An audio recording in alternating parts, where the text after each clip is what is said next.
Primeiro seminário de 5. Cuidado aqui, vai, né? Obrigado. Pessoal, boa noite. Boa noite. Vamos lá, tem bastante material que eu trouxe. Eu tô meio desparafusado aí no caso da viagem, que eu não consegui dormir no avião. Então, mas amanhã eu vou estar 100%, hoje 95%, tá? Bom, eu gostei muito de conhecer aqui a casa, ver que é ecumênica. Isso aí é uma das coisas que eu mais trabalho no sentido de abertura. Você ter uma abertura não significa que você vai despadronizar o seu trabalho. Igual uma TV, você gosta de um determinado canal, mas quando tem um programa bom no outro canal, você dá uma assistida, não dá? Não significa que você traiu o canal que você gosta, correto? Então, às vezes, você está dentro de um trabalho e pintam outros trabalhos, que o mundo tem 8 bilhões de pessoas, culturas diferentes, produzem trabalhos e métodos diferentes. Se a gente fechar a cabeça e achar que só o nosso método está certo, isso num planeta desse tamanho, no meio do infinito, que a gente não sabe quase nada, a gente achar que só o nosso trabalho aqui está certo, tem algo errado. Então é legal estar dentro de uma senda, mas podendo adicionar, não é descaracterizar, adicionar, somar em vez de competir. Tipo assim, nosso grupo só trabalha desse jeito, não vem com sua prática espiritual diferente do seu jeito para cá. Tá, ele pode vir, você pode somar o que ele está trazendo de bom. Eu estava falando com o Marcos e a Fátima. Por exemplo, você pega um grupo espírita de desobsessão, trabalho mediúnico bem sério. Então, a desobsessão, ela cansa muito os médiuns, porque o contato com entidades doentes, ela desgasta o pessoal. Então, dentro da área espírita, tem a prática da fluidificação da água, né? De você energizar. Só que tem um detalhe, se você olhar culturalmente, praticamente todas as culturas antigas que tinham algum trabalho espiritual, tem algum tipo de método de passagem de energia com as mãos para dentro da água. Isso é chamado fluidificação na área espírita, porque no século XIX, na época do Allan Kardec, se chamava energia de fluido vital. Se você chamar energia, que é a palavra grega, para aquilo que te dá vida e movimento, porque sem energia você não se mexe, coloca energia, você trabalha, você constrói. Então energia no original em grego, atividade, movimento ou obra do verbo obrar, trabalhar, se mexer, construir. Então energia, mas na Europa fluido vital. Se você fala energia, você falaria energizar. Se você fala fluido, falaria fluidificar. Se você está na Índia, onde em sânscrito energia se chama prana, que é o sopro vital, você vai falar pranificar, daí a expressão pura prânica. Então cada área tem sua forma de passar a energia. Então imagina que a Simone vai falar, olha, nós vamos fluidificar aqui a água. Aí chega ele e fala assim, que legal, vamos pranificar a água. Ela fala, nós não trabalhamos com prana aqui, não somos da Índia. E a energia não é oriental ou ocidental. Estava falando com o Marcos e a Fernanda. Você, antes de uma sessão de desobsessão, como a Simone fez aqui, faz uma prática de visualização ou uma respiração, que você aprendeu às vezes na área yoga, você trouxe ela para carregar de energia os médiums antes da sessão ou no final recarregar. Você não está descaracterizando a sessão mediúnica, você acrescentou algo antes ou depois para deixar os médiums em melhores condições. Aí você chega para alguém radical e fala assim, vamos fazer uma prática respiratória? E a pessoa fala assim, nós não mexemos com essas coisas da Índia aqui. Vamos fazer meditação? Meditação não é coisa yoga? Gente, sua mente não é oriental ou ocidental, é mente. Apenas os yogis falavam disso há mais tempo, mas um ocidental pode meditar. E outra coisa, você fala assim, Simone, vamos fazer uma prática respiratória um pouquinho antes, eu aprendi isso no yoga. E aí o que a Simone fala? Não, porque vai sentar um cara de perna cruzada em cima da mesa mediúnica e ficar fazendo e não era isso. Mas na cabeça da pessoa com a mente lacrada, ela vai fazer isso. Nas sessões de desobsessão, o que eu fazia? Os médiuns ficavam muito cansados depois. Vinham do trabalho de dia, faziam a reunião à noite, ia dormir para amanhã de manhã levantar cedo. É um desgaste para você ajudar pessoas que passaram por lá de lá e não estão legais, né? Então o que eu fazia? Notando que os médiuns ficavam muito desgastados.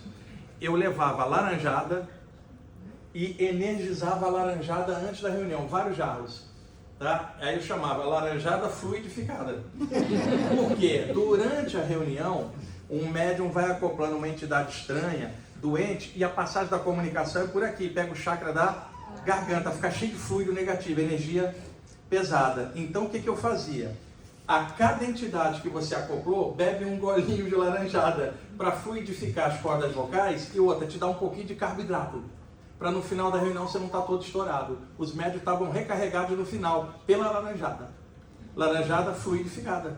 Aí supõe que alguém chegasse e falasse, mas nós não podemos usar laranja porque Allan Kardec falou que era com água. Esse é o problema, que não era o Kardec, é a mente fechada da pessoa. O mundo se moderniza, você pode usar outras referências, mantendo o padrão daquilo que você ia fazer, né? Mas as pessoas, elas misturam muito. Vamos lá. A palestra de hoje vai ser sobre saídas do corpo, tá, pessoal?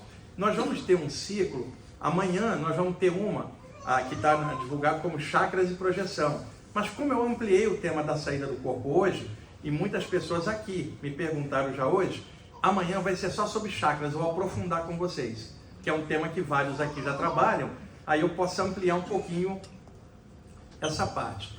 Na quarta-feira, né, terça, eu tenho que olhar a agenda como está programada, é muita coisa, né, Silvânia? Vai ter um material sobre presença dos mentores espirituais durante as saídas. Porque o que eu descobri bem jovem nas sessões de desobsessão? Você frequentava a reunião, ia para casa dormir, no dia seguinte tinha que acordar de manhã para trabalhar. Naquela madrugada, pós-sessão, eu era levado pelos mentores fora do corpo, no duplo extrafísico do centro, no astral, aonde estavam várias das entidades. E aí a entidade que eu tinha acoplado como médium, conversava com ela lá fora, fazia o segundo turno. Uau. Tipo assim, isso é literalmente levar trabalho para casa, né? Fazer serão astral. E aí eu descobri que a sessão continuava do lado de lá. E também descobri outra coisa. Você tem, por exemplo, aqui uma mesa mediúnica, eu estou usando o termo mesa genericamente, pode ser de qualquer forma.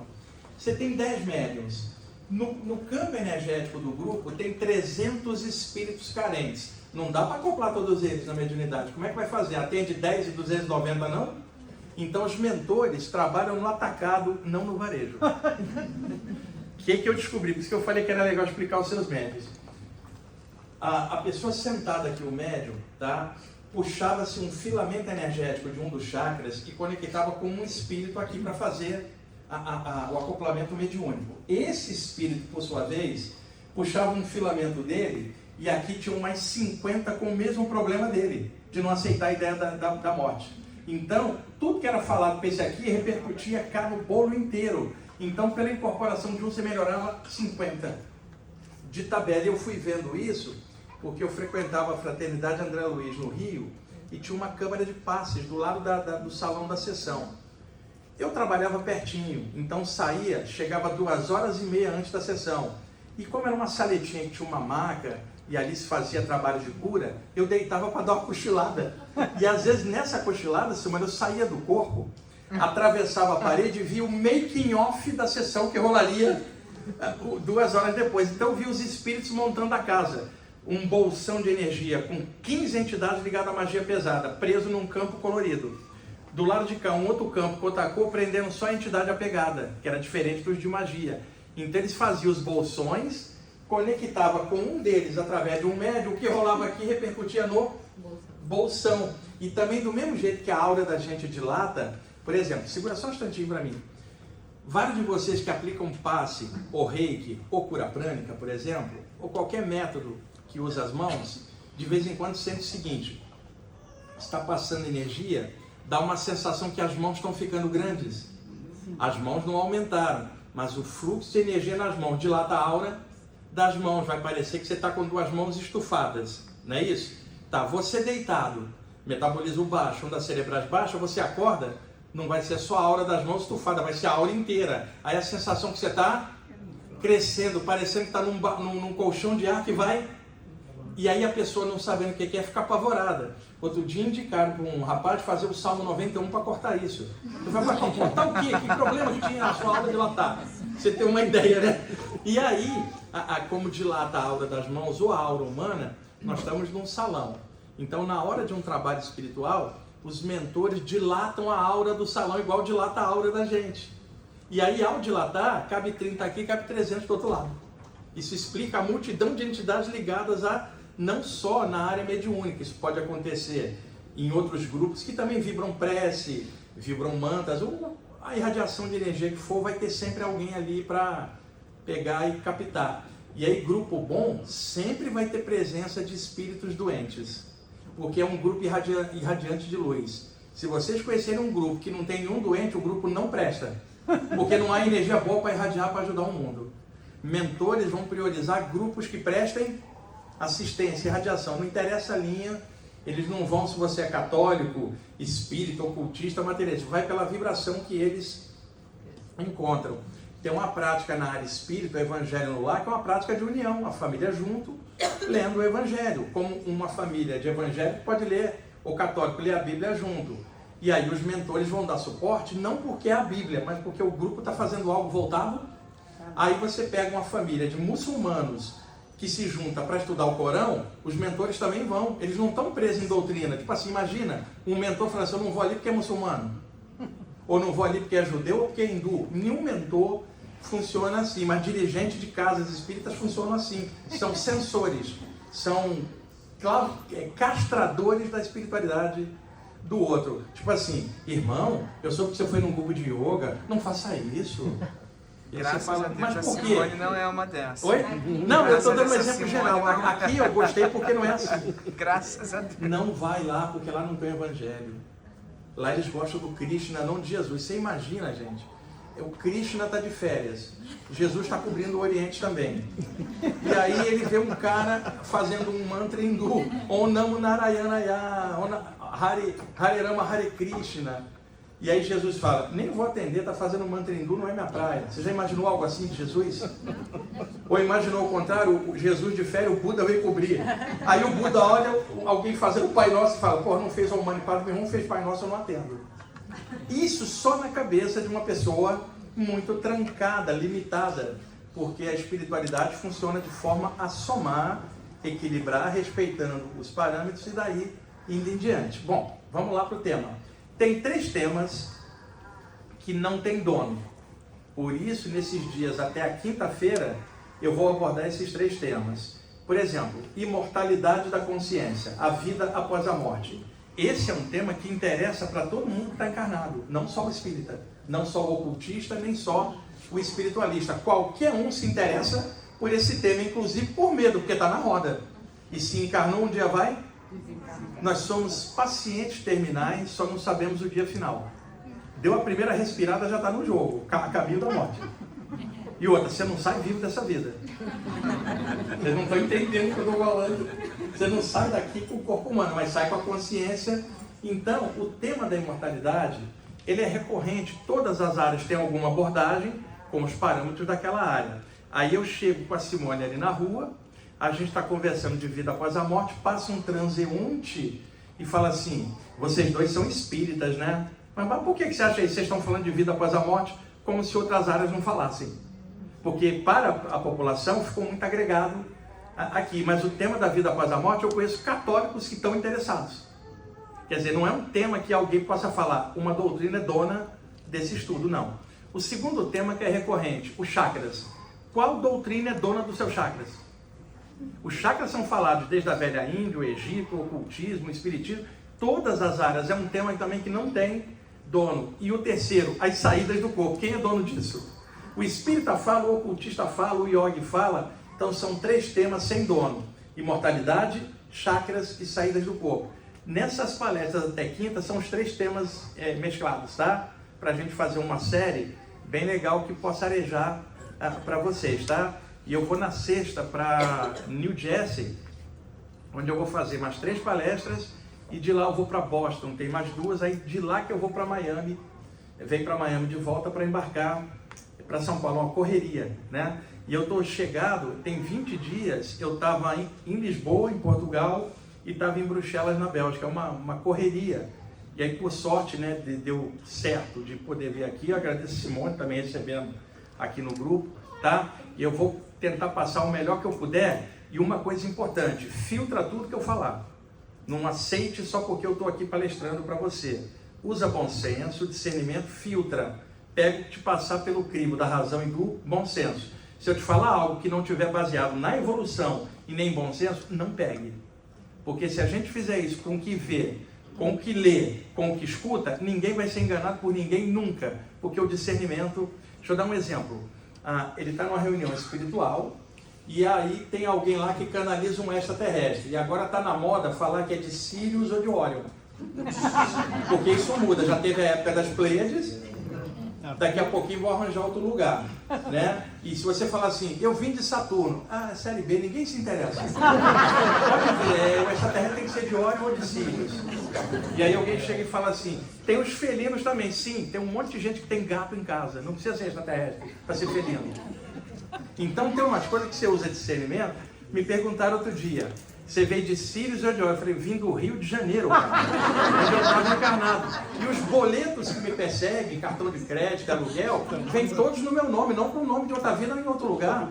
Então eu vou priorizar o aqui e agora, não vou ficar falando de outro lugar. Eu estou na Terra, vou valorizar o lugar onde eu estou, o corpo que eu tenho e o planeta que me hospeda. Vou valorizar isso aqui. Falar assim, estou aqui, não sou daqui, mas estou aqui. Enquanto eu estiver aqui, eu vou fazer o melhor que eu puder.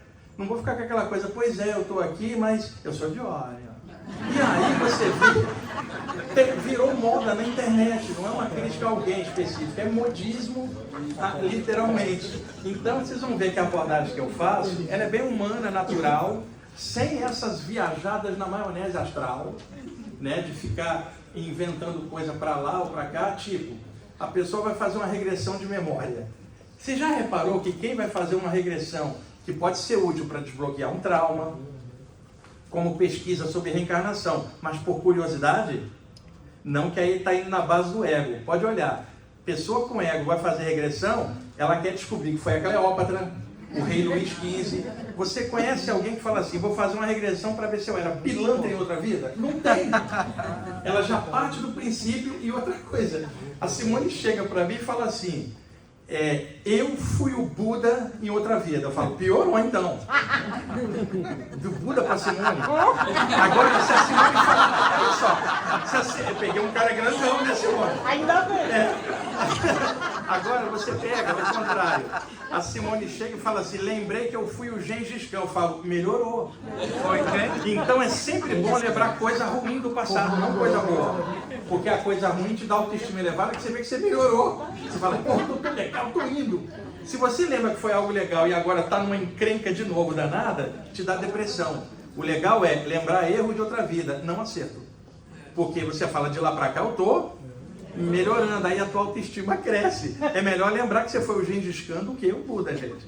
Eu te garanto que é melhor. Bom, vamos lá. Eu vou usar mais ou menos 60 a 70 imagens coloridas para ilustrar a palestra.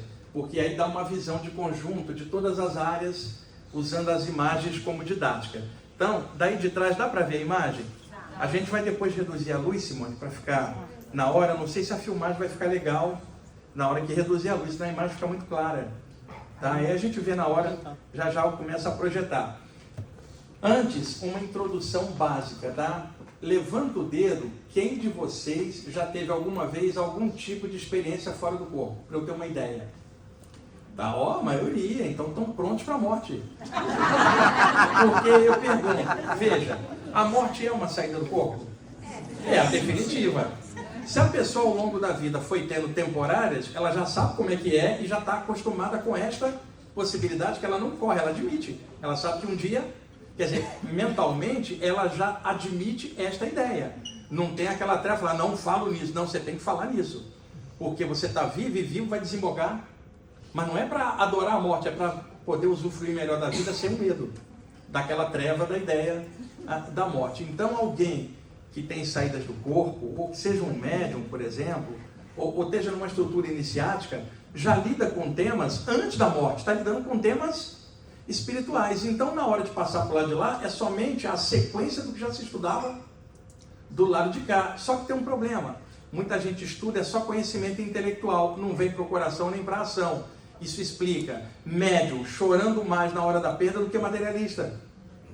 Isso explica melhor um estudante espiritual no cemitério no dia de finados chorando mais que o materialista. Não dá para entender. O seu estudo foi pelo ralo. Foi, porque ele só estava no intelecto, ele não veio para o coração, não se tornou parte de você e você não ama aquilo. Quando você é assim, essa noite pode ser nossa última, a gente não sabe, pessoal. Nós não sabemos a hora que a gente vai embora. Então, na hora que você desencarnar, você não vai poder falar assim, fui pego de surpresa. Você sabia, você estudava. Né? E estudante espiritual, Simone, dá mais trabalho do lado de lá. Porque ele quer atendimento VIP dos mentores. Porque você encontra aquele monte de entidade apegada ali, e aí você, que ajudou um monte de gente cá embaixo, tá ali também. Desencarnaram no coletivo, no avião caiu, pô. E aí tá primeiro fazendo a triagem. Esse aqui vai para cá, esse aqui vai para cá. E você tá ali e fala, pô, tô há meia hora aqui, desencarnei, já atenderam 15 espíritos, tudo que não sabia nada, e eu tô aqui esperando o quê? Cadê os mentores que não abriram um portal para um plano superior? Veja, é o chato daquele pessoal. Porque o pessoal que não sabia nada daquilo, que estava numa furada danada, quando vê uma luz pequenininha já fica contente. Você não está contente com luz não, porque você achou que era o paraíso para você, porque você mexia com a parte espiritual aqui. Isso não vai te acontecer. Porque se isso acontecer, o plano espiritual está dando prioridade para você em detrimento do outro. E aí o mentor vai te falar, você vai ficar por último porque você já conhece.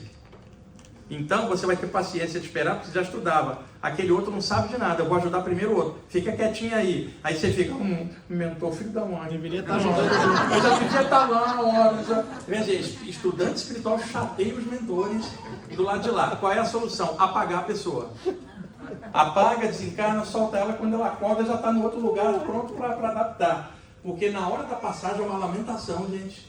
Eu tenho tanta coisa para fazer. Você podia ter 1000 anos, vai ter tanta coisa para fazer. Sempre vai ter tanta coisa. Então o mentor rapidinho te apaga para não ficar escutando besteira. E ele fala assim, essa pessoa que estudava não era para ter nada disso, era para sair voando, nem precisar de mim para tirar. Correto isso? Mas o conhecimento fica preso aqui e não vem para cá, tá? Bom, eu comecei a ter essa saída do corpo, eu tinha 15 anos, lá no meio da década de 1970. Eu acabei de fazer, tem um mês, 62. E eu comecei a ter essas saídas com 15.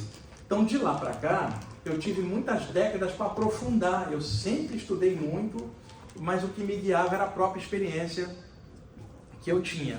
Naquela ocasião, não se falava de nada disso em aberto, não havia internet. Lá no Brasil, poucos livros que tocavam no tema eu não tinha com quem conversar. Eu deitava para dormir e apagava. Sem saber como tinha acontecido, eu acordava por cima da cidade do Rio de Janeiro, como se eu fosse um espírito livre.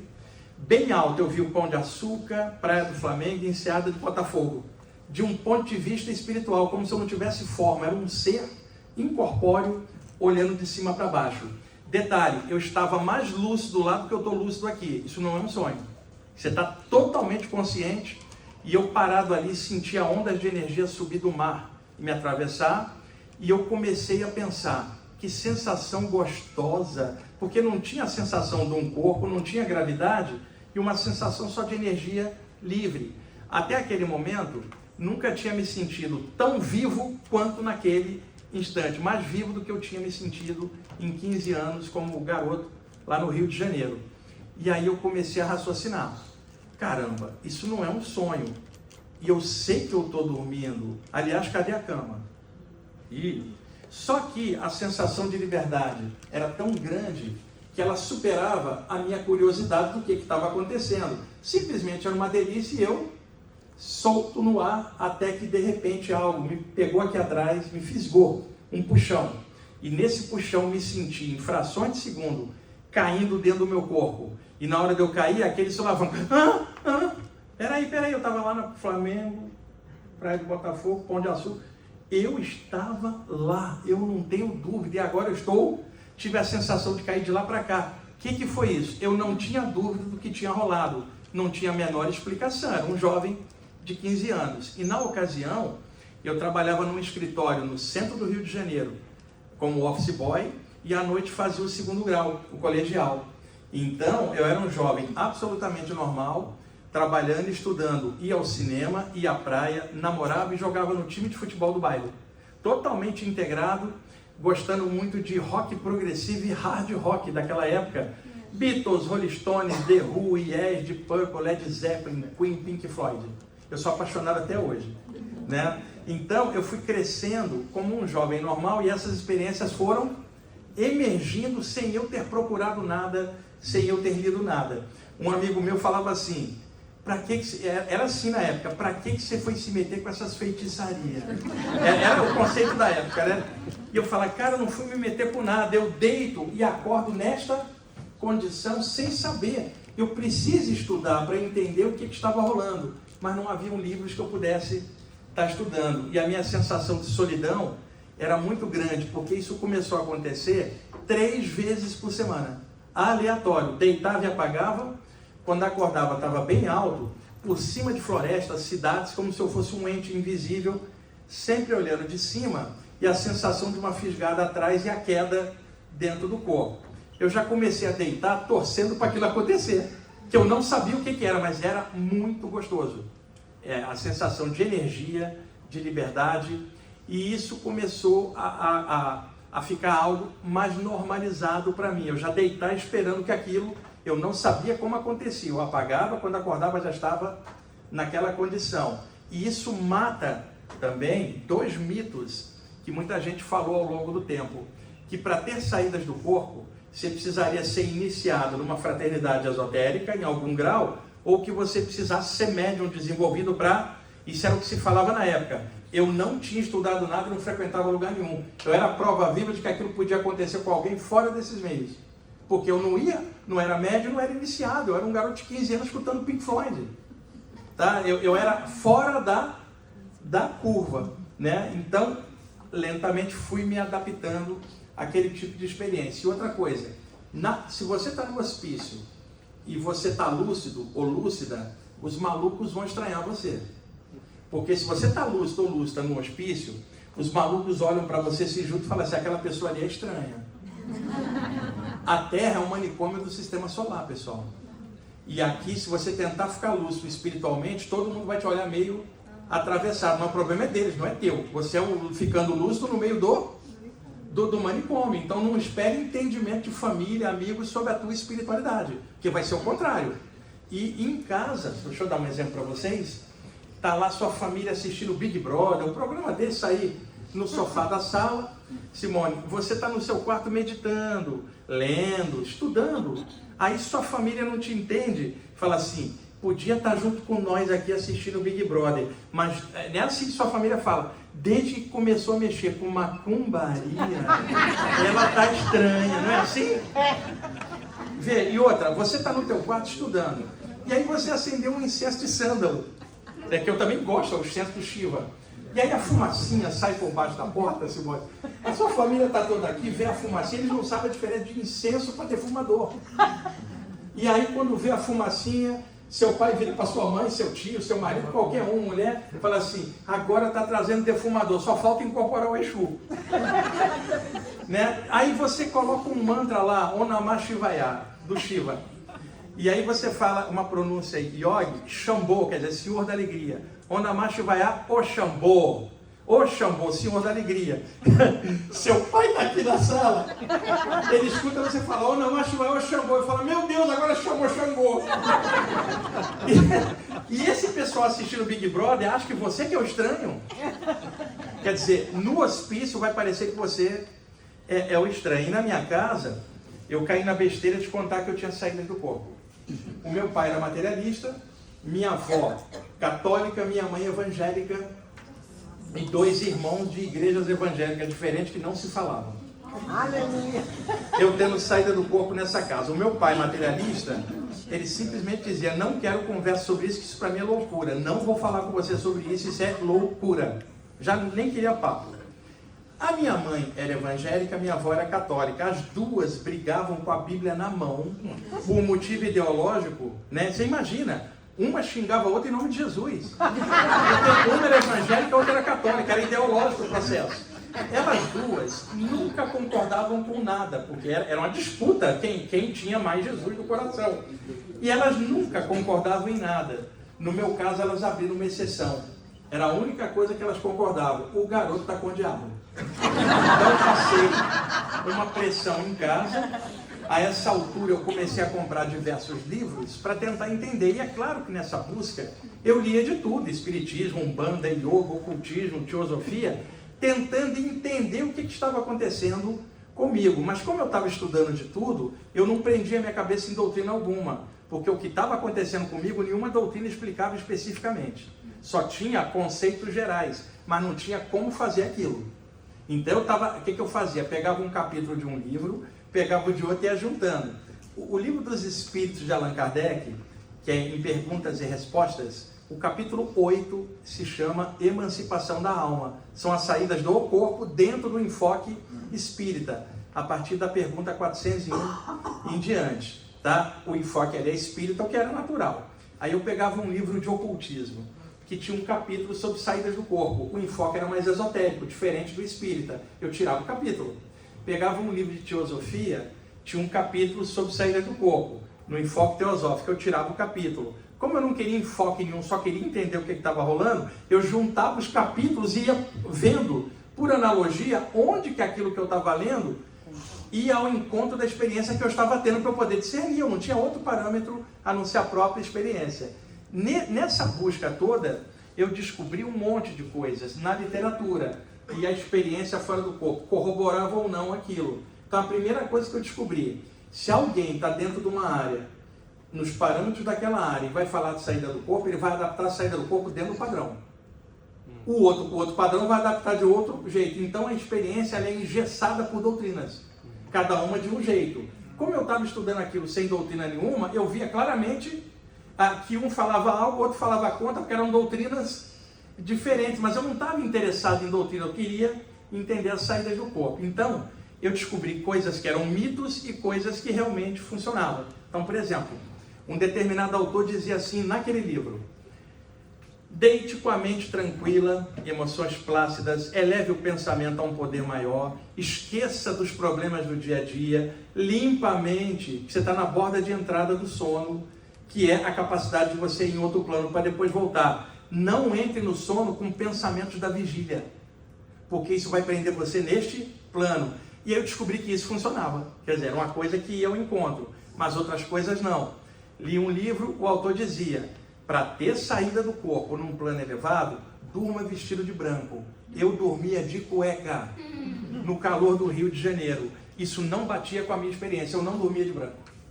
Quer dizer, aquilo era porque dentro daquele grupo todos os médicos usavam uma roupa branca, então se achava que espiritualidade tinha corpo.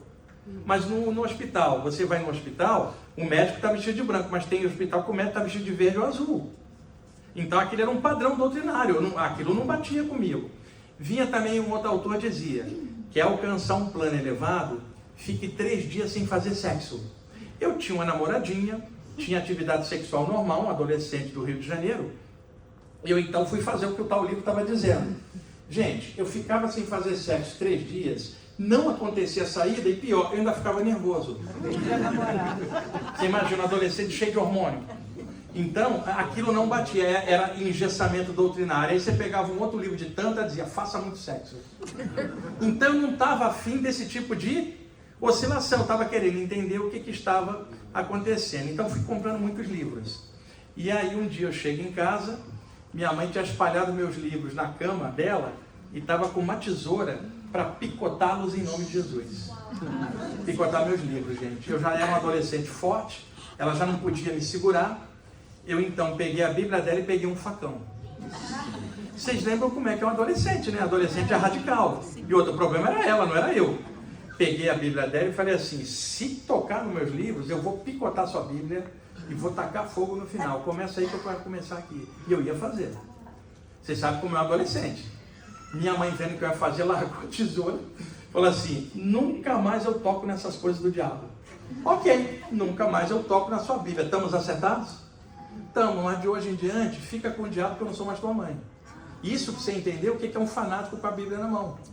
A Bíblia não tem culpa disso, era a minha mãe que era o problema, não era a Bíblia, né? E então enfrentei essa pressão na minha casa. E um detalhe: o meu pai materialista, a minha mãe desencarnou em 2017, eu já vi ela várias vezes. Minha mãe era baiana, foi morar no Rio, e muito pequena.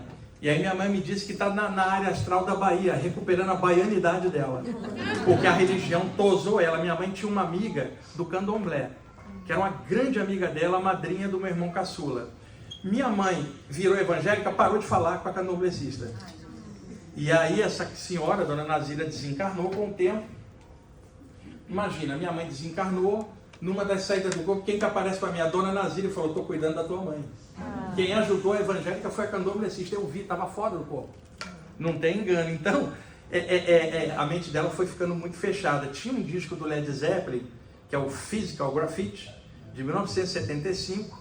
Eu comprei esse disco em 1978, uma embalagem em vinil grande, cheia de pôsteres junto. Cheguei em casa todo contente, que eu gostava da música Cashmere, que está, alguns de vocês devem conhecer, um clássico do Led Zeppelin, eu escuto quase todo dia, né? E aí, quando eu entro, havia naquela época, talvez algum de vocês da minha faixa etária lembre desse mito, você que é do Rio talvez lembre, que se você pegasse o disco do Led Zeppelin e girasse ele ao contrário, Simone, ele ficava 666, o número da besta. Isso é um mito do cacete, não tinha nada disso. E aí, gente, quando eu entro, minha mãe olha a cara e fala, agora além de trazer os livros do capeta, está trazendo o diabo e onda sonora. Você tem uma ideia como era naquela ocasião. E o meu pai, que está com 93 anos no Rio de Janeiro, meu pai trabalhou sempre em jornal, um homem inteligentíssimo, sempre cético, né? Eu descobri que meu pai tem medo do escuro. Aí eu fui conversar com ele, falei, cara, você sempre foi um homem intelectual, sempre trabalhou em redações de jornal, você é um cara crítico das coisas, bem inteligente, você está sendo incoerente. Por quê? Eu descobri que você tem medo do escuro. Eu tenho. Eu falei, cara, se não existe nada, então não tem nada no escuro. Então você está com medo de nada. Você está sendo incoerente. Aí meu pai falou, eu sei que não tem nada no escuro, mas vai que tem. Aí o que eu descobri? Que o meu pai usou uma técnica de anestesia mental durante décadas, dizendo que nada existe, para ficar trancado dentro da zona de conforto dele e não questionar mais nada. Porque questionar e sair da caixinha dá um trabalho de quebrar paradigma. Que meu pai fala, não acredita em nada e não tem que pensar naquilo, quer nada. Então ele não tem que quebrar a zona de conforto dele, até a hora que a morte chegar. Vai quebrar a zona de conforto, vai jogar ele para fora, como é que ele vai raciocinar se ele achou que não tinha nada? Então a quebra de paradigma não pode ser pela morte, ela tem que ser por discernimento. Quando a morte chegar, você já sabia. E veja, outra coisa, alguém chega e fala assim, soube que fulano desencarnou ou fulana, estou passado. Pergunto, qual é a surpresa de algo encarnar ou desencarnar? Me diga, qual é a surpresa? É antinatural ou é da natureza? O que vocês acham? Então, esse tipo de pensamento, eu não esperava para algo que está vivo, é uma besteira. Agora, alguém ressuscitar é fora da caixinha. Aí me surpreenderia. Mas alguém ir embora me parece do jogo e a gente também vai embora. E eu não tenho nenhum medo de falar nisso. Isso é o normal para quem está encaixado, veio de outro plano para cá e um dia vai voltar. Mas o medo trava as pessoas. E aí eu fui entendendo o que estava acontecendo, pessoal, e comecei a tentar planejar a saída. Porque ela já estava acontecendo. Eu falei, eu tenho que, o termo exato, gerenciar. Gerenciar para que eu possa ver o que melhora isso, o que atrapalha, que condições eu posso fazer para desenvolver. Porque lendo toda a literatura, eu percebi que eu não estava louco, eu era um sensitivo, alguém que estava emergindo um potencial que era de todos, mas que em mim ele emergia de forma inconsciente. Então, lendo, a leitura me dava suporte para eu entender. E a essa altura, no Rio de Janeiro, eu ia em tudo quanto era grupo espírita, grupo de umbanda, grupo de ocultismo. Simone, eu achei que nesses grupos eu seria entendido, que nada. Chegava nos grupos, quando eu falava de ser do corpo, todo mundo, você faz isso, mas isso é perigoso. Eu falei, perigoso por quê? Pode vir um espírito e entrar no seu corpo, quando você voltar, está ocupado. Você não vai voltar. Pode vir uma entidade obsessora e cortar sua conexão com o corpo e você não voltar. Tudo isso não acontece, é puro mito pela falta de informação naquela época, né? E o pessoal ficava surpreendido. E o pior é que usava um argumento que não tinha base. O argumento era o seguinte, você sabia que muita gente já morreu fazendo isso, que se é altamente perigoso você pode morrer? Curiosidade, todo o pessoal que disse que eu ia morrer, morreu e eu não. E o meu argumento é muito simples. Se saída do corpo te matasse, não existiria literatura sobre saídas do corpo, porque o autor teria morrido e não teria voltado para escrever. Como é que você caiu nesse tipo de informação errada? Que não tem a menor lógica. E agora tem uma notícia que eu não sei se é boa para vocês. Sair do corpo não te mata, mas estar dentro de um corpo vai te matar. Não é a saída que te mata, é a morte que vai causar a saída. Mas como ninguém estudava isso, ficou um monte de mito suspenso no ar. Simplesmente saída do corpo não te mata. O que te mata é estar vivendo dentro de um corpo sujeito à morte desde que nasceu. Quer dizer, o lugar mais perigoso do universo, plano físico dentro do corpo, sujeito à morte. Vê se você já ouviu o noticiário, Simone. Degolaram o espírito e ele morreu. Esquartejaram uma entidade astral, ela sumiu. Não vai ter. Isso ocorre aqui. Tipo, espírito com dor de dente. Não tem, o dente ficou no cadáver. Mas aqui tem um monte de coisa que é da vulnerabilidade do próprio veículo físico que a gente está encaixado. Então, aqui que nós estamos sujeitos, extrafisicamente, nada mata o espírito. Então é aqui que é o problema, não é a saída, o problema é ter entrado. E outra, a única saída, para ser redundante, a única saída agora é a morte. Tá? E eu não estou falando que você queira morrer, não é isso que eu estou falando. Eu estou dizendo que a morte é a última saída de tantas outras que rola durante o sono. E aí eu fui me acostumando, e uma coisa importante para vocês também. Às vezes você experimenta um fenômeno, vamos chamar psíquico, no escurinho do quarto, te bate medo, não bate? Porque você está no escuro. E aí você comete um erro.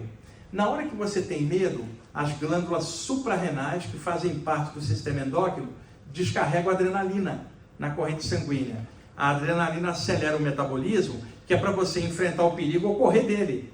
Então, com a adrenalina, a pulsação está forte, a respiração está bastante forte. Você acorda no escurinho do quarto, sente algo, a reação é o medo do desconhecido, e o medo dispara. Você levanta, acende a luz, ai, não tem nada. Não é assim? Agora deixa eu te dar uma notícia ruim. Se tivesse realmente uma presença no quarto, acender a luz, tira ela de lá. Não resolveu nada. Então por que você acha que está mais seguro com a luz acesa? É condicionamento, porque com a luz acesa, o desconhecido desaparece desse plano. E você se sente mais seguro. Mas você está lidando com algo que não rebate luz, uma entidade. Tá? Outra coisa que muita gente faz, percebeu algo, cobre a cabeça. Cobrir a cabeça tira uma entidade do quarto. Se fosse assim, Simone, numa sessão de desobsessão, põe um monte de coberta e tira os médicos, porque a coberta tiraria espírito. E o espírito atravessa e fala, vamos ficar quentinho aqui dentro. Então, as pessoas na hora do medo, elas são ridículas, porque elas fazem coisas sem a lógica, porque não estão pensando. Então, você experimentou algo no escurinho do quarto. E Simone, tem gente com tanto medo que um besourinho entrou pela janela e bateu na porta do armário e fazia tec. Você está no escuro, você acorda, aí a pessoa, meu Deus, tem 30 espíritos aqui dentro. Era um besourinho, gente. Quer dizer, a pessoa fanática, né? Ou com medo de qualquer coisa. Você experimentou algo no escurinho do quarto, e aí você acende a luz, não entende o que aconteceu. De manhã, você não sai conversando isso com todo mundo, com medo de ser mal entendido. Nenhum de vocês chega no trabalho de manhã e fala assim, ei gente, essa noite eu senti algo, alguém sentiu igual? Você não faz isso. Porque você fica com medo de ser mal entendido. Então, dependendo para quem você conversar, você receberá respostas diferentes de acordo com o entendimento de quem está te respondendo. Então, olha um exemplo, Simone. A Simone chega e vai conversar com um amigo dela, materialista, para falar que essa madrugada ela sentiu algo. Ele fala assim, não quero nem papo, isso é loucura tua, na hora. Aí ela vai conversar com um espírito, ele fala, você é médium. A mesma pergunta, a resposta... Aí ela vai conversar com um amigo da Umbanda, ele fala, acho que o preto velho encostou. Você vai conversar com um professor de yoga, ele fala, tua Kundalini abriu e acendeu os chakras. Vai perguntar para o professor de parapsicologia, ele fala, você é paranormal. Pergunta, por exemplo, para um religioso mais fanático, a resposta padrão é o diabo que te agarrou durante o sono. Tá? Pergunta para um psiquiatra, ele te dá um Lexotan. Você notou? A mesma pergunta, todo mundo deu palpite para responder, e você reparou que no final ninguém explicou o que você tinha sentido? É assim ou não é? E outra, fora livros pesadões, leia aqui, e naquele livro não tem nada que você sentiu. Então, isso é um problema. Até o dia que você encontra outras pessoas que dá para conversar com aquilo livremente, dentro da naturalidade do que está sendo estudado. Então, esse tema da saída do corpo, ele está envolvido ainda em muita falta de informação, porque na área espírita, ou até da Umbanda no Brasil, você tem milhares de médiuns falando de mediunidade, publicação de muitos livros. Na área dos chakras, Você tem desde o yoga antigo falando, muitos livros, muitos autores, mas cadê essas muitas pessoas falando de saída do corpo em aberto? Então, de todos os temas espirituais que tem por aí, a saída do corpo é o que ficou mais, e o pior, um monte de gente dando palpite sem ter know-how para ter estudado aquilo. Por exemplo, a minha avó, eu estava deitado no quarto, e eu tinha aquele tranco, a sensação que você está caindo. Minha avó falava assim: nada tema, meu neto, eu sei porque que você está tendo esse tranco. Por quê? Você está crescendo. Pessoal, eu tenho 1,67 m, eu não cresci muito. Então, a resposta não era essa. Agora, por que eu estou comentando isso? Será aquela senhorinha de 80 anos, católica da velha guarda, que vai explicar minha saída do corpo, sendo que ela nunca estudou aquilo? Então, vocês andam conversando com gente sem know-how para te informar sobre isso. Por isso, a quantidade de besteira que você escuta sem embasamento, até encontrar um dia outras pessoas que embasadamente passaram por aquilo e falam: não é nada disso que estão te falando. E eu estudei isso, diferente dos outros que estão te falando sem ter aprofundado. Então, isso que vocês vão ver na palestra, com as imagens, é um resumo do que as saídas do corpo podem fazer acontecer com você a nível de sensibilidade. Quando eu entrei para 16 anos, e eu já estava há 1 ano já estudando e já tentando organizar aquilo, Simone, me aconteceu uma coisa que eu não esperava. Vários de vocês já tiveram o que eu vou narrar agora. Levanta o dedo quem já teve, só para eu ter uma ideia, tá? Eu acordava durante o sono sem conseguir me mexer. Tentava abrir os olhos, não conseguia. Tentava gritar para chamar alguém, não saía som nenhum. Quando eu recuperava o movimento, eu estava assim, ó, com uma taquicardia violenta. Levanta o dedo quem já teve isso. Veja, você não conversa com ninguém, até achar um dia um bando de maluco igual todo mundo teve a mesma coisa. Isto, hoje, é chamado pela medicina de paralisia do sono. Só que eu descobri outras coisas. Sentado meditando, totalmente consciente, fiquei paralisado. Como é que era a paralisia do sono se eu não estava dormindo? Então, outras explicações precisam ser adicionadas. Aquilo é um estado alterado. Eu comecei a ter essa paralisia. Lutava até que recuperava o movimento. Por quê? Você estava dormindo, o metabolismo cardiorrespiratório baixo, as ondas cerebrais baixas. Você acordou num estado alterado. Como você não consegue se mexer porque o corpo ainda não está ativado, você fica apavorado. E o pavor dispara a adrenalina das suprarrenais e o metabolismo que estava baixo sobe, você assim, aí alguém chega e fala: tá vendo? Dormiu sem rezar, o diabo te agarrou. Eu escutei isso. Você tem uma ideia da ignorância. É como era. E eu estava tendo essa síndrome. E eu não tinha conectado a paralisia com a saída do corpo. Eu não achava que eram duas coisas semelhantes, que eu não tinha achado ela. Até que numa noite, eu acordei paralisado, o de sempre. Lutei.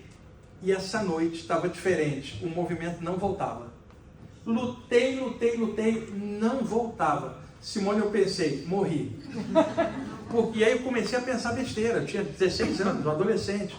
Meu pai amanhã vai acordar para trabalhar, vai me ver aqui, vai pensar que eu estou morto, vai me enterrar vivo, eu nem posso gritar para pedir socorro.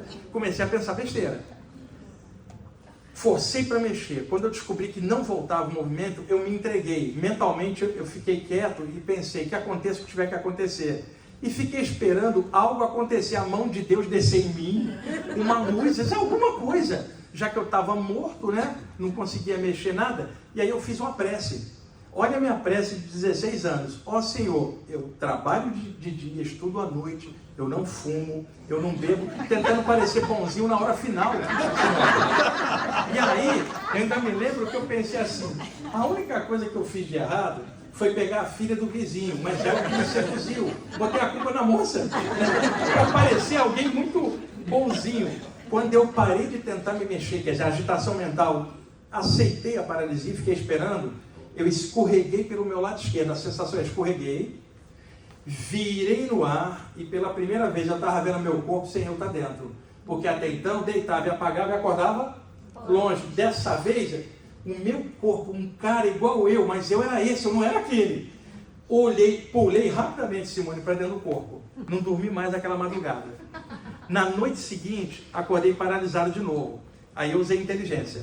Pensei, ontem, quando eu fiquei paralisado, bastou parar de tentar me mexer que ocorreu uma projeção astral. Eu estava estudando há 1 ano. Eu vou ficar quieto, vou arriscar de novo. Porque se for a morte, era para ter morrido ontem, né? Estou no lucro. Então vou arriscar. Fiquei quieto. Novamente, escorreguei pelo lado esquerdo.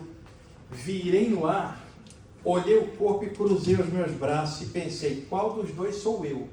Por uma resposta óbvia, eu sou esse que está aqui pensando. Aquilo ali parece comigo, mas parece um cadáver respirando. Eu sou esse aqui, eu não sou aquele. Deixa eu mexer a mão que eu mexia a minha, eu mexia essa do corpo, não mexia. O que eu estava confirmando para mim? Eu era um espírito independente da matéria, acoplado num corpo humano. Então isso provava para mim, não para o mundo, para mim, de que existia vida além da matéria. Quer dizer, e aí a situação da morte começou a mudar na minha, porque eu estava tendo um avant-première da morte, gente. Então, o couvert da morte, uma preliminar, né? Já aqui, um pouquinho do lado de lá e vendo que eu não era o corpo. Simone, decidi em diante, eu tinha 16 anos, e hoje estou com 62. Todas as vezes que eu acordo paralisado, adivinha o que eu faço? Não tento me mexer. Relaxo tranquilamente, que eu sei que em instantes vai rolar uma saída do corpo. Para vocês que já tiveram ela antes, foi espontânea, não foi? Ela vai acontecer numa outra noite. Que tal fazer o que eu fiz e tirar dúvida? Que tal fazer um test drive, não se mexer? E ficar quietinho e falar, quero ver se aquele cara está falando a verdade na palestra, vou esperar. Faz. Eu não trabalho com crença, eu trabalho com informação. Faz e vê o resultado. Você vai ver que a paralisia do sono antecede a... Eu não estou dizendo que a paralisia do sono causa a saída. Eu estou dizendo que durante essa situação você pode usar ela para sair aproveitando uma condição metabólica que é do corpo. E eu vi gente, Simone, dizendo que a paralisia era o obsessor te agarrando, sabe? E não era nada disso, era fisiológico, o metabolismo está baixo, as ondas cerebrais estão baixas, por isso se acorda paralisado. Agora, na hora da paralisia, a sensibilidade abre e você pode ver algo no quarto. Aí você vai achar que aquele algo criou a paralisia? Por falta de informação, e não é. Ela é física. Outra coisa, vamos supor que a Simone passou um dia muito terrível e ela não está no normal dela.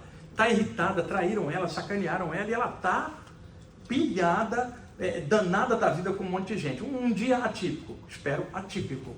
Eu também espero. E eu também espero para mim. Buda, né?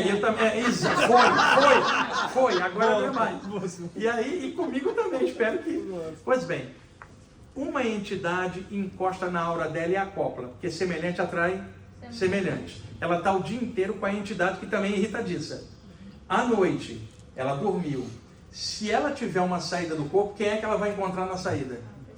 O cara que já estava o dia inteiro. Só que ela não via o obsessor durante o dia. Ela vai ver só na hora que ela saiu. Aí ela vai cometer um erro. Como ela só viu na hora que ela saiu, ela vai falar, saí do corpo, o cara veio. O cara não veio porque ela está fora do corpo, veio dentro. Mas quem vai levar a culpa desse assédio? A saída do corpo, porque ela na vigília ela não via que o processo começa aqui, não é lá fora. Então vocês vão ver gente dizendo, sai do corpo, atrai o obsessor. O que atrai é o que você pensa, o que você sente durante o dia. Não é a saída. Mas quem levava a culpa era por falta de informação. A pessoa jogava a culpa daquilo em outra situação que não tinha a ver com aquilo. A saída te mostrou que tem uma entidade, você dá um passo e afasta ela. Ela desfaz a obsessão. Ela não causa obsessão.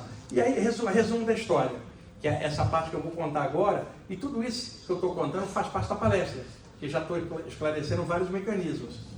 Entrei para 17 anos, já 2 anos estudando aquilo, já acostumado com a paralisia, com as saídas, mas Simone, eu nunca tinha visto nada extrafísico. Eu saía, eu via este mundo de um ponto de vista, não tinha visto sequer um espírito. Tá? A saída do corpo estava totalmente anímica, não era mediúnica, era uma coisa de dentro para fora. E outra coisa, tinha um gato chamado Ernesto, 13 anos, só para você entender o contexto. O gato comia carne, comia as gatas, porque ele saía, era um gato devasso, pegava todas ali em cima do telhado. Só para você entender que era um gato devasso que comia carne, para entender o contexto, tá? E ele dormia no sofá da sala. Eu acordava muito cedo para trabalhar, dormia num beliche embaixo, meu irmão em cima, minha avó do lado. E então às vezes eu dormia no sofá para não acordar meu irmão e minha avó às 5 da manhã para trabalhar. E era o lugar do Ernesto. Então eu estava deitado ali, Simone, às vezes o Ernesto pulava em cima de mim para quê? Para eu sair do lugar dele. E você sabe como é adolescente, o cotovelo ele sai você. E aí tinha perto, ele pulava do braço do sofá numa mesa que tinha próxima, e aqui era a passagem para a cozinha. Então minha mãe botou a geladeira bem na passagem, não estava na cozinha aqui. Então do sofá deitado eu via a mesa e via a metade da geladeira, né? O gato, então, estava ali, ele pulava aqui, quicava em cima da geladeira e dormia lá em cima, enroladinho. Porque acho que ali era quentinho para ele. Então, deitado aqui, Simone, eu via metade do gato deitado lá em cima, o corpo dele. Uma noite eu acordo de barriga para baixo, totalmente paralisado. Falei, é agora. Aquela coisa, ó, alguns centímetros, um pouquinho para fora, me afastando por cima do corpo, de costas. Algo pulou nas minhas costas. Eu com 16 anos, falei, é um espírito. E aquele algo deslizou e eu ganhei altura, Simone. Quando eu ganhei altura e virei o meu corpo embaixo, o Ernesto estava fora do corpo aqui, o corpo astral dele, a duplicata exata, fosforescente. Eu olhei para cima, o corpo dele estava deitado em cima da geladeira. O gato deu um salto, encaixou no corpo e quando ele encaixou, deu um tranquinho, aquele tranco. Ele abriu os olhos, Simone. Segunda surpresa, ele me via. O danado era clarividente também. Comia carne, comia as gatas e ela clarividente. Ah, ótimo esse vídeo. Aí é que tá. Naquele dia, um senhor tinha me dito que para sair do corpo precisava ser médium ou iniciado. O gato não era iniciado, não era médium. Outra, comia carne, comia as gatas e estava fora do corpo. Fora, comia Liquidava completamente todo o engessamento doutrinário que eu estava vendo. Qual foi a minha conclusão, que até hoje eu mantenho? A saída do corpo, independe de qualquer coisa, ela é natural. E outra, se a saída do corpo fosse mediunidade ou algo iniciático, levando em conta que a morte é uma saída, só morreriam os médios, o resto ninguém sairia. Você desmonta esse argumento facilmente. Então eu vi que a saída do corpo não precisava ser um anjo, bastava ser um gato. Né? Que eu, como ser humano, podia fazer melhor do que um gato. Era mais natural do que estavam me dizendo. Porque as pessoas engessavam aquilo e eu estava simplesmente vendo algo. Tá. Com 17 anos, então, foi a experiência que quebrou paradigmas. Dormindo no beliche baixo, acordo. Estava virado para cá, para a direita. Me lembro que eu tinha escutado, cadê o botafoguense aqui? Está com a camisa do Botafogo, o mantra é segue o líder, né? No campeonato brasileiro. Ali.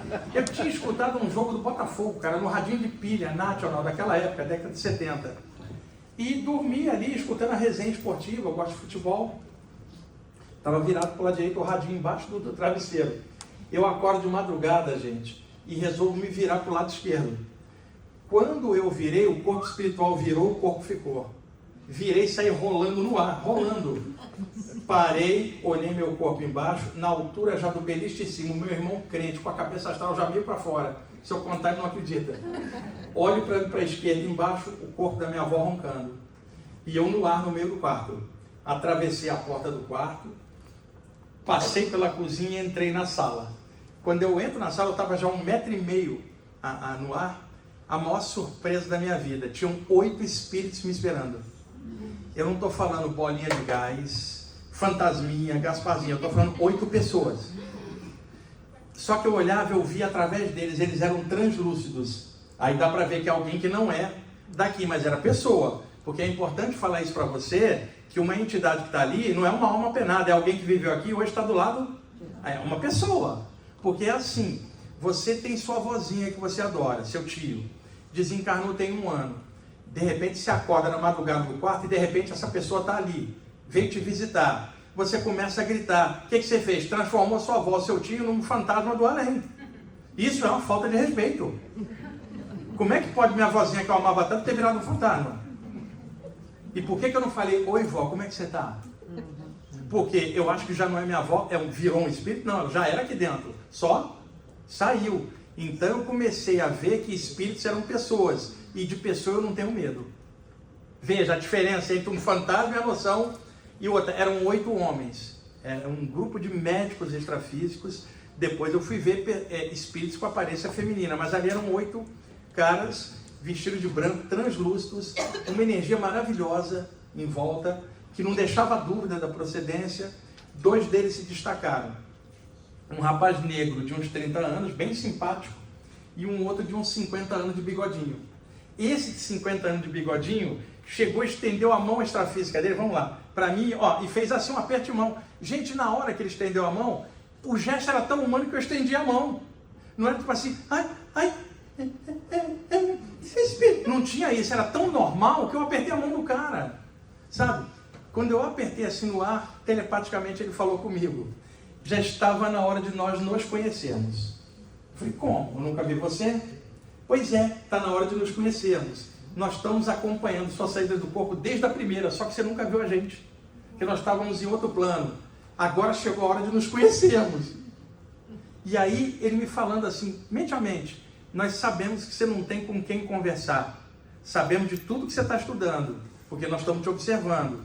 E eu posso te dizer uma coisa, nós conhecemos um monte de coisa aqui que não tem nos livros que você está lendo. Conhecimento espiritual de primeira. E nós podemos passar para você. A gente sabe que você não tem ninguém para conversar. Então, conversa com a gente. Gente, eu não tinha ninguém para conversar. Quando ele falou conversa com a gente, dá a mão de novo. Eu falei, estamos juntos, cara, agora, aqui e agora. Porra, não tinha ninguém para conversar. E descobri que espírito era pessoa. Aquilo me deu uma humanidade na saída do corpo. O medo não tinha como existir. E ele falou assim, podemos te passar coisas que não tem nos livros, mas você vai prometer duas coisas para a gente. E que você vai fazer isso o resto da sua vida. Quais são as duas coisas? Primeira, você promete que tudo que a gente ensinar para você, você vai virar público para falar. Você vai fazer palestras e cursos sobre isso. Por quê? Tem milhões de outros jovens iguais a você, sendo taxado de endemoniado ou louco, e você vai vir para clarear esse tema. E não é só você, tem outros no mundo que também vão fazer isso. Se você prometer que você vai enfrentar o ceticismo do mundo e falar com coragem da tua experiência para ilustrar do outro, nós te passamos um monte de informação. Você aceita? Eu falei, tamo junto, mano.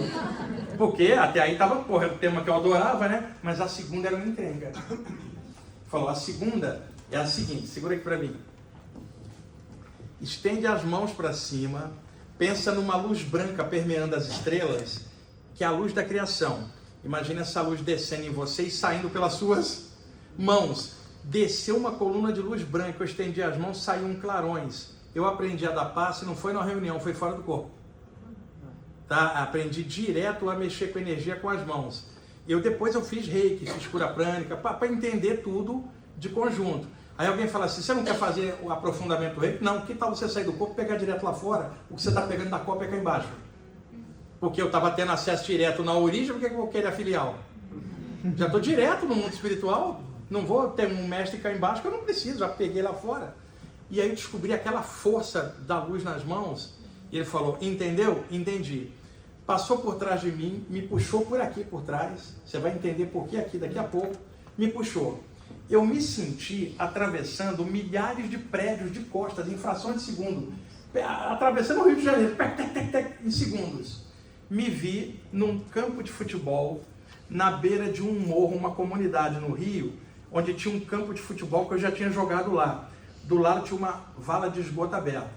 Dentro da vala de esgoto, um cadáver de um rapaz mulato, crivado de balas, virado de bruços para baixo. Crivado de bala, um assassinato.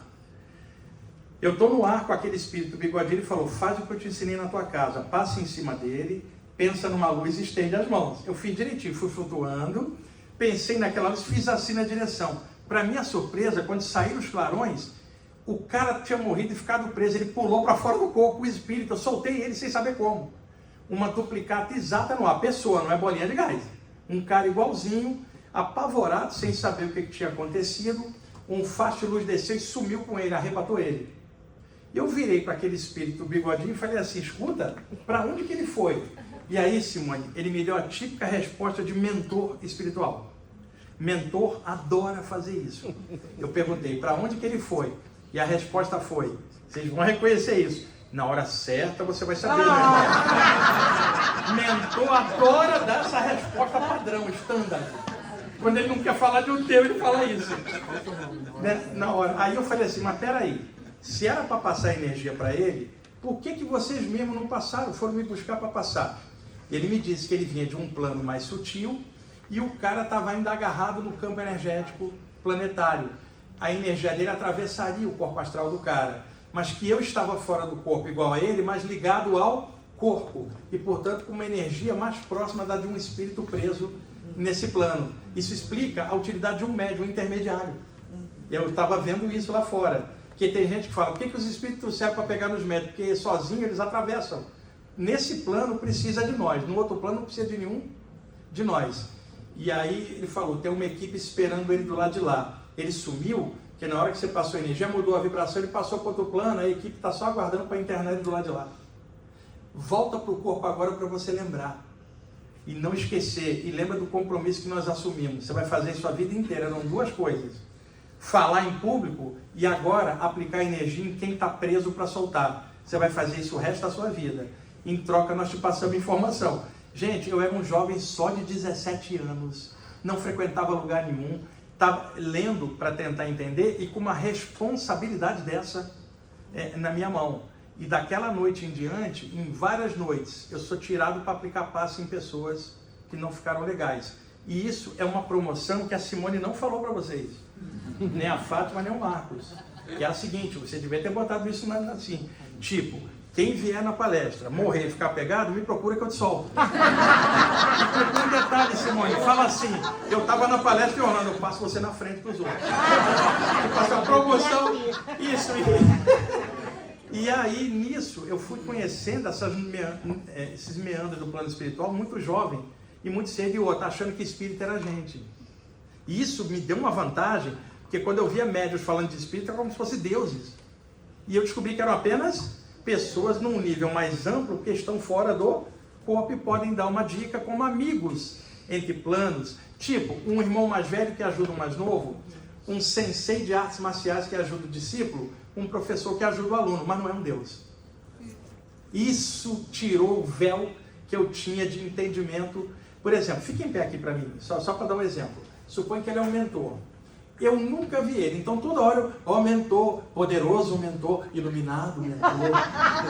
Quer dizer, eu faço uma imagem, o dia que eu encontro ele fora, eu descubro que é um cara. E aí, olha só o papo. Pensei que você era mais alto. Cara, você parece gente, tem um amigo meu que parece com você. Cara, você é gente igual eu. Brigadão que você está dando uma ajuda, que legal, cara. O respeito por ele, não o endeusamento. Esse detalhe quebra muitos paradigmas, assim como ele também tem amigos mais elevados e no final Deus em cima de todos. Mas você vai ver uma gradação, uma hierarquia por evolução e ali está um amigo te ajudando que não vai... E outra, não adianta eu perguntar, estou com um boleto lá embaixo para pagar, o que você sugere? Você quer que o mentor pague o seu boleto? Ele vai te falar, você reencarnou, está sujeito às coisas do mundo, foi você que reencarnou, não posso te dar a resposta. Como professor na sala de aula, não pode dar resposta para o aluno na hora da prova, é antiético. O aluno aprende até no erro. Então aqui no caso, não vai haver a resposta que você pedir. E outra coisa, meus relacionamentos não dão certo, mentor, o que eu faço? E o mentor vai falar, eu também passei por isso que eu estava encarnado. Faz o jogo, faz o melhor possível. Não vai te dar a resposta que só vivendo é que você vai descobrir. E ele ainda vai te falar, foi você que reencarnou, não fui eu. Se vira. Eu estou te dando apoio num nível espiritual. Lá embaixo, se você tiver dor de barriga, vai para o banheiro, não me pede ajuda. Porque é uma coisa do mundo físico. Muita gente pede aos mentores coisas impossíveis. Meu filho tomou nota 0, aumentou, ilumine ele. Não, você que pressiona o moleque para estudar. Porque senão fica uma dependência. Eles estão para somar, não para criar dependência. E lembra, você também é um espírito, só está na matéria. Para a gente não ficar fazendo fantasia com pessoas maravilhosas, mas são pessoas. Outra coisa, às vezes chega alguém, fala assim para mim, Wagner, eu vi uma entidade estranha, exótica. E aí eu falo, qual a sua surpresa? Mas ele era estranho. Falei, você sabe quanta gente estranha você encontra no dia a dia cá embaixo? Não precisa ser um espírito. E a pessoa estranha lá era o encarnado estranho que desencarnou ontem. Ele agora é um desencarnado estranho. Por que você não estranhou ele cá embaixo? E tem uma letra do Renato Russo, da Legião Urbana, festa estranha com gente esquisita. É a vida na Terra. Então não espante de encontrar uma entidade estranha. Era o estranho que habitava aqui e que agora está do lado de lá. Não corra, ele é o mesmo daqui. Só está lá fora. Estranho aqui, estranho lá, normal. E aí eu fui me acostumando. Bom, resumo da história. Com 19 anos, eu comecei a dar palestras sobre saída do corpo no Rio. E as palestras lotavam, pessoal. Cada dia mais gente. E eu estou nessa vida até hoje. Comecei falando com 19, hoje eu tenho 62. Por isso a naturalidade de falar desses temas. E o outro ponto que me ajudou também, eu fui na Fraternidade André Luiz do Rio de Janeiro. Porque eu conhecia toda a parte espiritual nas saídas do corpo, mas não aqui. E a essa altura eu tinha estudado muito ocultismo, muita teosofia. E eu tinha uma bagagem muito boa de coisas mais orientais também. Mas faltava a área espírita e a Umbanda. para eu tentar conhecer.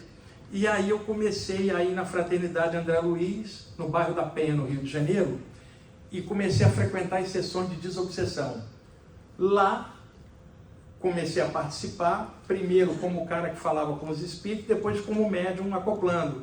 E aí o que eu descobri? Que o lance da mediunidade continuava fora do corpo. Aí somando a saída, eu agora tinha a mediunidade, que era o contato de lá para cá. E aí a clarividência foi abrindo. Você imagina, eu fui virando então um somatório e lendo de tudo. E aí na área espírita, Allan Kardec, Leon Denis, Gabriel Delany, Camille Flammarion, André Luiz, tudo que vocês possam imaginar, mas já com uma bagagem anterior, que eu podia correlacionar. Então não fiquei preso na área espírita, eu já tinha conhecimento.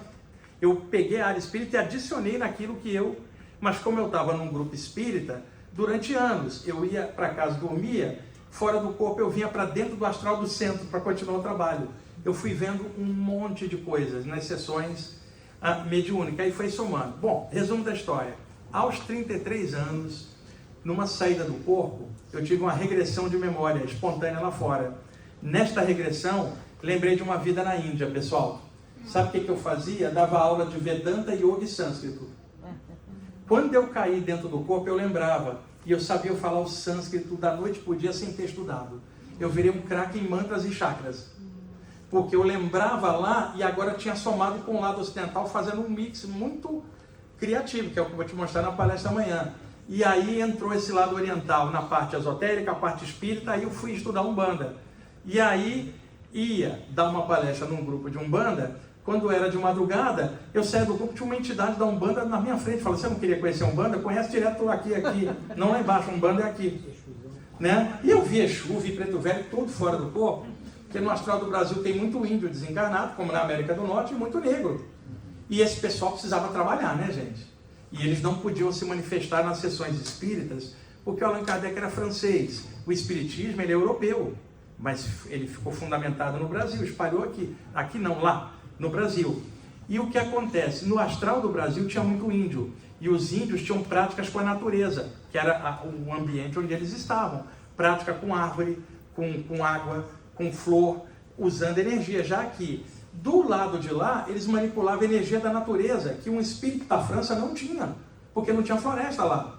E aí os negros desencarnados com a tradição africana, eles estavam no astral do Brasil, muitos deles, sem ter o que fazer. A Umbanda apareceu para dar emprego para esses caras.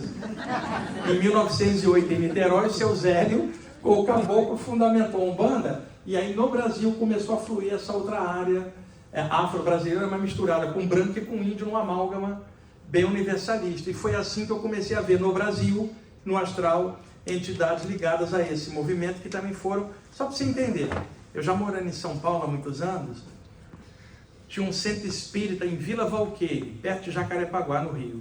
Quando eu ia ao Rio visitar minha família, dava palestra lá. E o que eu faço em todos os grupos? Eu chego, eu me enturmo, eu não chego para competir, eu chego para somar.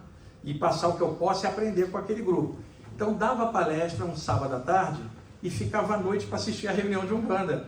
Para quê? Hoje vai ter um trabalho de cura, eu vou ficar e vou vibrar junto com vocês, como faria num grupo evangélico ou qualquer outro. Eu vou vibrar, eu estou interessado na energia, não na doutrina.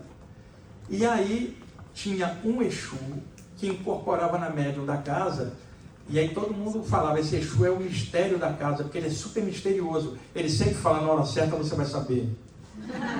E havia na entrada, Simone, do grupo de Umbanda, uma jiboia enorme, presa numa gaiola. A jiboia ficava ali, dormia a semana inteira. Eles alimentavam a jiboia com ratinhos brancos. E ela comia e dormia mais uma semana. Todo mundo perguntava para o Exu através da média, seu Exu, o que essa cobra está fazendo no centro? Mistério, irmão, na hora certa você vai saber. E aí, eu dava palestra, não era do grupo, ficava lá, e o Exu falava, Wagner, vem aqui. Eu sentava do lado da média incorporada, fica aqui que eu gosto da sua energia, vamos trabalhar junto. E eu falava, o seu Exu, fala baixinho para mim, qual é a da cobra, hein? Na hora certa você vai saber, meu irmão. E ele falou para mim, uma hora dessa eu te encontro fora do corpo e te explico. Eu morando em São Paulo, um dia em São Paulo, o centro de Umbanda era no Rio, eu estou fora do corpo, na minha sala, abri um portal, fui sugado para dentro dele. Saí em Jacarepaguá, no Rio, por cima do grupo de Umbanda, metros no ar. A cumieira da casa embaixo, o telhado, E esse Exu, a resposta, o Exu era uma pessoa, não era um cara com chifrinho e tridente na mão. Isso aí é o capeta, o capiroto. Não, era uma pessoa, um homem bem forte, ali na minha frente. Falou, sou eu que acoplo lá nela. Você não queria saber o lance da cobra? Eu não prometi? Você está vendo lá? Eu olhei para baixo, a cobra estava fora do corpo, espichado o corpo astral dela em cima do telhado. E eu olhei para baixo, o corpo dela dormindo, Simone, a cobra fora do corpo. Eu falei, mas por que ela é trazida para cá? É simples, olha para a esquina. Eu olhei, tinha um grupo de obsessores, entidades pesadíssimas que mexem com magia